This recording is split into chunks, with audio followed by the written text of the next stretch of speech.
ચાલો આજે એક એવા મોટા ફેરફારની વાત કરીએ જેણે ભારતના ગ્રામીણ રોજગારની આખી તસવીર જ બદલી નાખી છે. આ કોઈ નાનો સૂનો ફેરફાર નથી. આ એક એવો બદલાવ છે જે લાખો લોકોના જીવન પર સીધી અસર કરવાનો છે. તો ચાલો ને આમાં જરા ઊંડા ઉતરીએ અને સમજીએ કે આખરે આ પરિવર્તનનો અર્થ શું છે.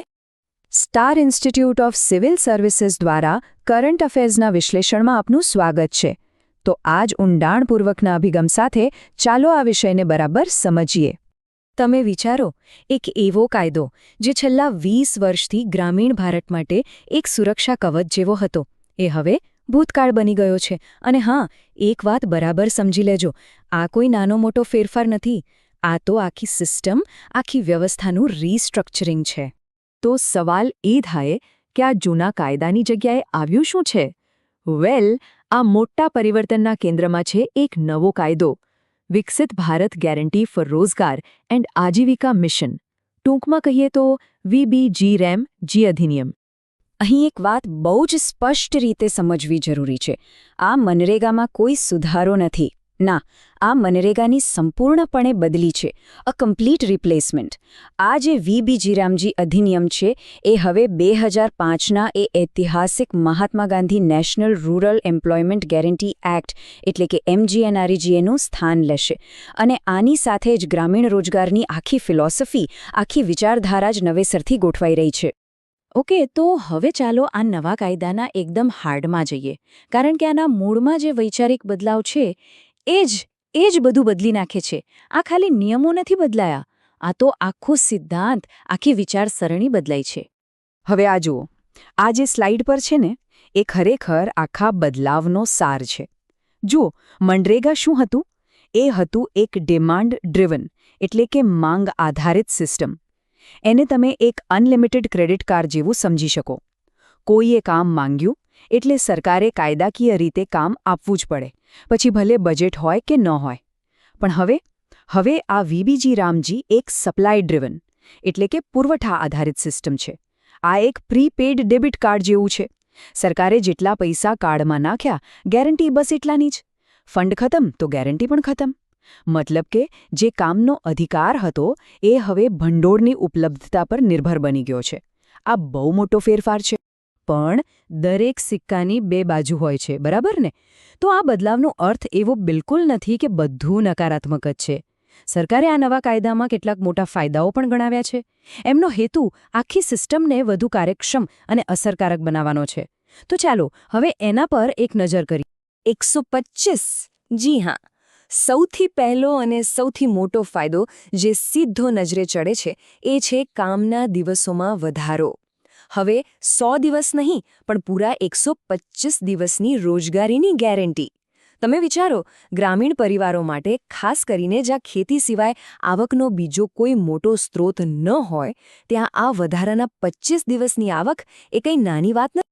પણ વાત ખાલી દિવસો વધારવા પૂરતી સીમિત નથી. આ કાયદો કેટલાક બહુ મહત્વના માળખાકીય સુધારા પણ લાવે છે. દાખલા તરીકે, ખેતીની જે મુખ્ય સિઝન હોય ત્યારે મજૂરોની અછત ના સર્જાય એ માટે 60 દિવસનો ફરજિયાત બ્રેક રાખવામાં આવ્યો છે. પછી હવે જે પણ કામ થશે એ ટકાઉ સંપત્તિ એટલે કે ડ્યુરેબલ એસેટ્સ બનાવવા પર ફોકસ કરશે. અને હા, જે સૌથી મોટી વાત છે, ભ્રષ્ટાચારને રોકવા માટે જીઓ ટેગિંગ, બાયોમેટ્રિક્સ અને AI બેઝડ હાજરી જેવી ટેકનોલોજીનો ઉપયોગ હવે ફરજિયાત છે. આનાથી પારદર્શિતા વધશે અને જવાબદારી પણ નક્કી કરી શકાશે. તો આ થઈ સિક્કાની એક ઉજળી બાજુ. હવે ચાલો સિક્કાની બીજી બાજુ જોઈએ, કારણ કે અહીં રાજ્યો માટે કેટલાક મોટા પડકારો અને ચિંતાઓ પણ છુપાયેલી છે.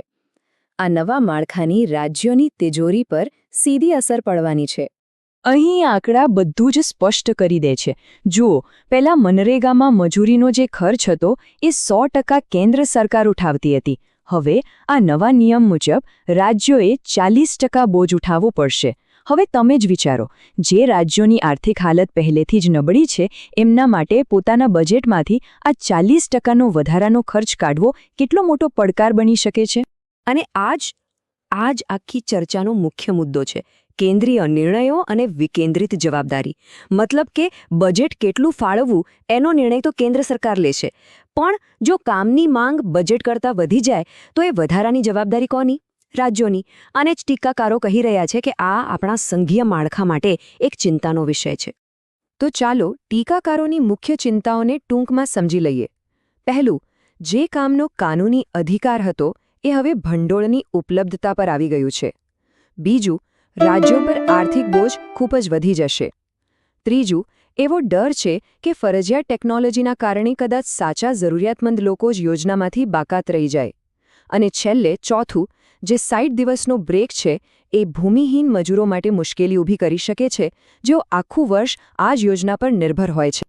તો સવાલ એ છે કે આ બધી સમસ્યાઓનો કોઈ ઉકેલ છે? શું આ નવા કાયદાના ફાયદા અને નુકસાન વચ્ચે કોઈ રીતે સંતુલન સ્થાપી શકાય? વેલ, ચાલો જોઈએ કે નિષ્ણાતો આ બાબતે શું સૂચવી રહ્યા છે. નિષ્ણાતો કેટલાક બહુ જ પ્રેક્ટિકલ ઉકેલો સૂચવે છે. જેમ કે પહેલું, બધા રાજ્યો માટે 60-40નો એક જ નિયમ ના હોય. એને બદલે જે તે રાજ્યની આર્થિક સ્થિતિ કેવી છે એના આધારે અલગ અલગ રેશિયો નક્કી કરવામાં આવે. બીજું, દુષ્કાળ જેવી કોઈ અણધારી આફત આવે એના માટે એક અલગ કેન્દ્રીય ફંડ બનાવવામાં આવે. ત્રીજું, ટેકનોલોજીના કારણે કોઈ સાચો લાભાર્થી રહી ન જાય એ સુનિશ્ચિત કરવા માટે સ્વતંત્ર ઓડિટ થવા જોઈએ. અને ચોથું, કેન્દ્ર અને રાજ્યો વચ્ચે ભંડોળના વિવાદોને ઉકેલવા માટે એક કાઉન્સિલ બને જેથી બધા નિર્ણયો સહમતિથી લઈ શકાય. તો અંતે આપણે એ જ મોટા સવાલ પર આવીને ઊભા રહીએ છીએ. શું આ નવો કાયદો દેશમાં નાણાકીય શિસ્ત લાવવાનો એક માસ્ટર સ્ટ્રોક છે, જો આપણને ટકાઉ વિકાસ તરફ લઈ જશે? કે પછી આ ગરીબોના કામ કરવાના કાનૂની અધિકારને નબળો પાડી રહ્યો છે? આ એક બહુ મોટો પ્રશ્ન છે. અને સાચું કહું તો એનો જવાબ તો કદાચ સમય જ આપશે, જ્યારે આ કાયદો જમીન પર લાગુ થશે અને એના સાચા પરિણામો આપણી બધાની સામે આવશે. ક્યારેય એવું બને કે સરકારનો એક સામાન્ય વહીવટી નિયમ ભારતના સૌથી જૂના અને સૌથી અગત્યના કુદરતી સુરક્ષા કવચ માટે ખતરો બની જાય? જી હા, આજે આપણે અરવલ્લી પર્વતમાળાના ભવિષ્ય સાથે જોડાયેલા આવા જ એક ગંભીર મુદ્દાને સમજવાના છીએ. તો ચાલો જોઈએ કે આજે આપણે આખી વાતને કઈ રીતે સમજીશું. પહેલાં તો અરવલ્લી પર આ નવો ખતરો છે શું એ જાણીશું. પછી જે 100 મીટરના નિયમ પર આખો વિવાદ છે એની વાત કરીશું અને જોઈશું કે કોર્ટે આમાં કેમ દખલ કરી. અને છેલ્લે વહીવટી સ્પષ્ટતા અને પર્યાવરણના નુકસાન વચ્ચેના સંઘર્ષને સમજીને ભવિષ્ય માટે શું રસ્તો હોઈ શકે એના પર નજર નાખીશું. તો સૌથી પહેલાં એ સમજવું બહુ જરૂરી છે કે આ અરવલ્લી પર્વતમાળા માત્ર પહાડોની એક લાઇન કેમ નથી, એનાથી ઘણું વધારે કેમ છે. આ એક વાક્ય, બસ આ એક જ વાક્ય અરવલ્લીના મહત્વને સમજાવવા માટે પૂરતું છે. એ ખરેખર આપણા દેશના આખા ઉત્તર-પશ્ચિમ વિસ્તારની ઇકોલોજીકલ બેકબોન એટલે કે પારિસ્થિતિક કરોડરજ્જુ છે. જુઓ, આ પર્વતમાળા જે 690 કિલોમીટરથી પણ લાંબી છે એ ખાલી પહાડોનો સમૂહ નથી. એ તો જાણે કે એક દિવાલ છે જે થારના રણને પૂર્વ તરફ આગળ વધતું રોકે છે. એ ગંગાના ફળદ્રુપ મેદાનોને સૂકા બટ થતાં બચાવે છે. એટલું જ નહીં, દિલ્હી એનસીઆર જેવા વિસ્તારો માટે તો એ પાણીનો સૌથી મોટો સ્ત્રોત છે જ્યાંથી જમીનમાં પાણી ઉતરે છે. અને હા, દીપડા અને હાઈના જેવા કેટલાય વન્યજીવોનું તો આ ઘર છે. હવે આવીએ એ મુદ્દા પર જેના કારણે આ આખો વિવાદ શરૂ થયો છે. એક નવી વ્યાખ્યા જેણે સૌની ચિંતા વધારી દીધી છે. તો થયું એવું કે વહીવટી કામમાં સરળતા રહે એ માટે એક સમિતિએ સૂચન કર્યું કે અરવલ્લીની ટેકરી કોને ગણવી એનો એક નિયમ બનાવીએ. નિયમ બહુ સીધો સાધો હતો. જે ટેકરી જમીનથી 100 મીટર કે તેથી વધુ ઊંચી હોય એને જ અરવલ્લી ગણવામાં આવશે. આનો હેતુ 4 રાજ્યોમાં એક સરખી વ્યાખ્યા લાગુ કરવાનો હતો. પણ આ જે નિયમ સરળ લાગે છે એની અસર કેટલી ગંભીર હોઈ શકે છે આ આંકડો જુઓ, 91%. હા, 91%. ફોરેસ્ટ સર્વે ઓફ ઇન્ડિયાનું કહેવું છે કે આ નવા નિયમથી અરવલ્લીનો 91% જેટલો વિસ્તાર કાયદાકીય રીતે અરવલ્લી રહેશે જ નહીં. અને એનો સીધો મતલબ એ થાય કે આ વિશાળ વિસ્તારમાંથી કાનૂની સુરક્ષા હટી જશે અને તે ખાણકામ અને બાંધકામ માટે ખુલ્લો મુકાઈ જશે. હવે જ્યારે આટલો મોટો ખતરો ઊભો થયો ત્યારે દેશની સૌથી મોટી અદાલત એટલે કે સુપ્રીમ કોર્ટ આ મામલામાં સામે આવી. પરિસ્થિતિની ગંભીરતા જોઈને સુપ્રીમ કોર્ટે સુઓ મોટો કોગ્નિઝન્સ લીધું. આ એક કાયદાકીય શબ્દ છે પણ એનો મતલબ બહુ સીધો છે. કોર્ટે જોયું કે મામલો ગંભીર છે એટલે કોઈ અરજી કરે એની રાહ જોયા વગર એમણે જાતે જ કેસ હાથમાં લઈ લીધો. કોર્ટે પર્યાવરણના રક્ષક એટલે કે પેરેન્ટ્સ પેટ્રીએ તરીકેની પોતાની ભૂમિકા ભજવી. અને સાચું કહું તો આ કંઈ પહેલીવાર નથી બન્યું. સુપ્રીમ કોર્ટ તો જાણે અરવલ્લીની રક્ષક રહી છે. તમે જુઓ, 2002માં ખાણકામ પર ઐતિહાસિક પ્રતિબંધ હોય કે પછી 2018માં ગેરકાયદેસર પ્રવૃત્તિઓ પર રોક, કોર્ટે હંમેશા અરવલ્લીને બચાવવા માટે કડક પગલાં લીધા છે. તો સવાલ એ થાય કે આ નવા 100 મીટરના નિયમ પાછળની દલીલો શું છે, એના ફાયદા શું છે અને નુકસાન શું છે? અહીં જ આખો સંઘર્ષ રહેલો છે.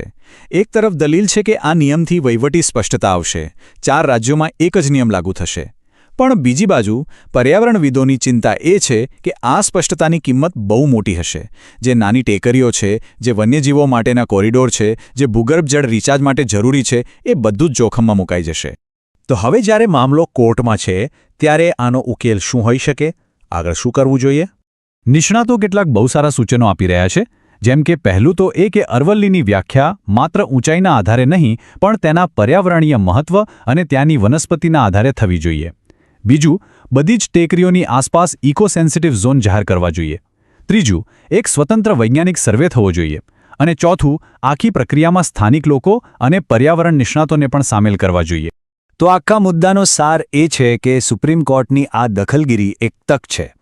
એક તક છે એ સુનિશ્ચિત કરવાની કે અરવલ્લીને બચાવવા માટેનો કાયદો ફક્ત કાગળ પર નહીં પણ જમીની હકીકત અને પર્યાવરણની વાસ્તવિકતા પર આધારિત હોય. અને અંતે આ આખી ચર્ચા આપણને એક મોટા સવાલ પાસે લાવીને ઊભી રાખે છે કે શું આપણે પર્યાવરણ જેવી જટિલ અને એકબીજા સાથે જોડાયેલી વ્યવસ્થાને કાયદાના સીધા સાદા ચોકઠામાં ક્યારેય સંપૂર્ણપણે બેસાડી શકીએ ખરા? આ વિષય પરના અમારા વિશ્લેષણને જોવા બદલ ખૂબ ખૂબ આભાર. જો આ મુદ્દા પર વધુ ચર્ચા કરવી હોય તો અમારી કમ્યુનિટીમાં જોડાઓ. તેની લિંક નીચે વર્ણનમાં આપેલી છે.